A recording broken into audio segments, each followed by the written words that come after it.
Sunday's the 19th Sunday in Ordinary Time. The Gospel from Matthew begins after the feeding of the 5,000.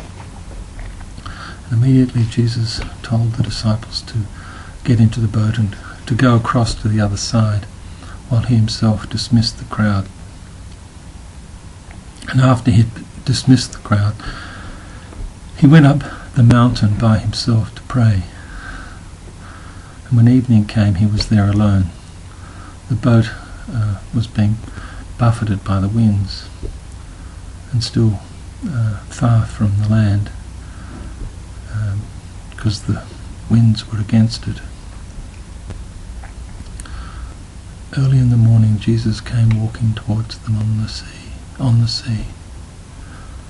And when they saw him walking on the sea, they were terrified, saying, "It's a ghost." They cried out in fear, and Jesus immediately spoke to them and said, "Take heart, it is I, do not be afraid."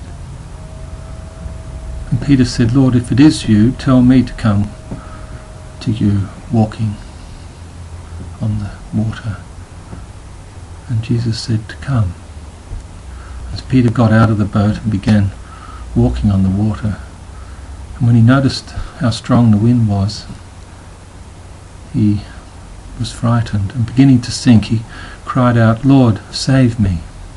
And immediately Jesus reached out his hand and caught him, saying, "Why do you doubt, you of little faith?"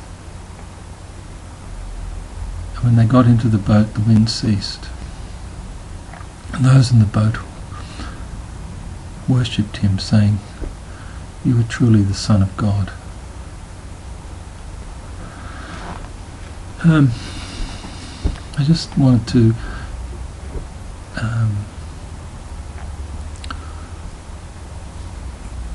focus on the, as it were, the bookends of this story. They left shore, and then they were on their way to the other side, but the winds were against them. So there's this sense of, a bit like our life, is this journey. There's some sense in which we've come from God. God is our origin and our destiny. And there's the phrase, our constant calling. God is our constant calling.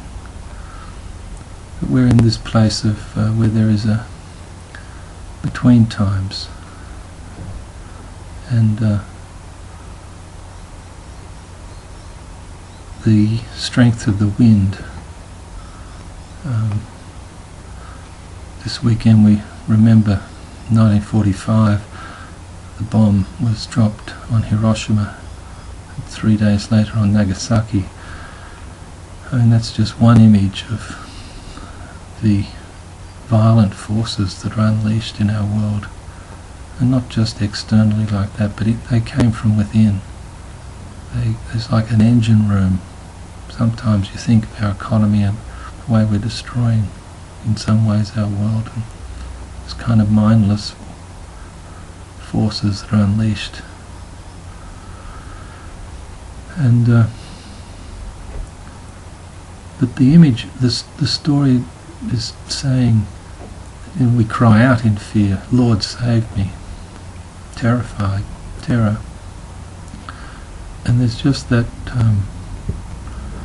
engagement that Jesus has, the immediate engagement of reaching out his hand, first of all speaking, saying, so there's this sense of these words spoken, "Take heart, it is I, do not be afraid," reaching out his hand immediately and catching him. So that's the intimacy of that, and the immediacy of that at any moment of the day, whenever we're assailed by these kind of by fear and by the sense that we're not making any headway. There is this presence that's immediately there, that will reach out, that will speak and reach out to us.